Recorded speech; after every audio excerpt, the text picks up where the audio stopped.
નમસ્કાર પશુપાલક મિત્રો, પશુધન ચેનલમાં આપનું હાર્દિક સ્વાગત છે.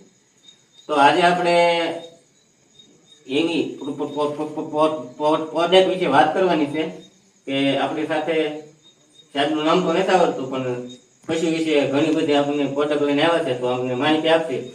તો સર, તમારું પહેલા નામ? મારું નામ અદ્વૈત દેશમુખ, પુનાથી આવેલા.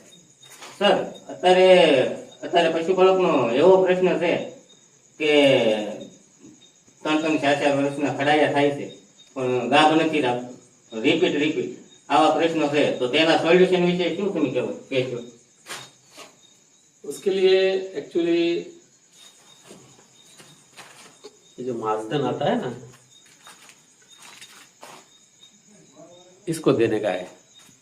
जब हीट में नहीं आती है तो साल में एक बार बच्चा मिलना चाहिए.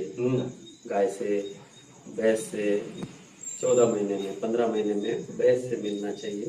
तो उसके लिए अगर हम नहीं मिलता है तो इसको देने से वो हर साल में बच्चा मिलने का हीट में આવી જાય.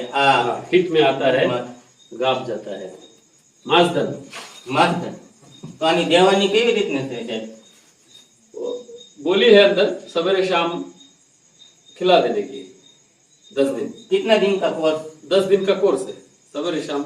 पशुपालक मित्रों, ये माजधन का कोर्स जो रिपीट या गर्मी में नहीं आती, तो माजधन का उपयोग करें. 10 दिन तक उसका उपयोग करना है. उसके बाद की हिट में वो आ जाएगी. तो ये दवा है, उसको खिलाएंगे तो जरूर हिट में आएगी. फिर हम जाते हैं मोरी साहब के पास. मोरी साहब, આપણે થોડીક માહિતી આપો. હવે સાહેબે, દેશમુખ સાહેબે જે વાત કરી કે ગરમીમાં જો ન આવતી હોય એના માટે જે પ્રશ્ન છે, તો એના માટે માસદાન આપવાની છે. પણ માસદાન આપ્યા પછી જો હીટમાં આવ્યા પછી, બીજદાન કર્યા પછી જો પ્રશ્ન રહેતો હોય, ગાભણ ના રાખતી હોય અને વારંવાર રિપીટ થતી હોય, તો એના માટે છે ગર્ભધાન ટેબ્લેટ. આ ટેબ્લેટ જે છે એ 2 દિવસ આપવાની છે, સવાર સાંજ 2. બીજદાન કર્યા પછી તરત ચાલુ કરવાની રહે છે. અને આનું છે એ સારામાં સારું રિઝલ્ટ છે. એટલે કોઈ પણ પશુપાલક મિત્રોએ વારંવાર રિપીટ થતી જે પ્રશ્ન છે એના સોલ્યુશન માટે ગર્ભધાન ટેબ્લેટનો અવશ્ય યુઝ કરવો. બરોબર છે. તો એટલો આપણે વિડીયોને વિરામ આપીએ. તમે બધાએ ખૂબ સરસ માહિતી આપી, એ બદલ ખૂબ ખૂબ આભાર. ધન્યવાદ.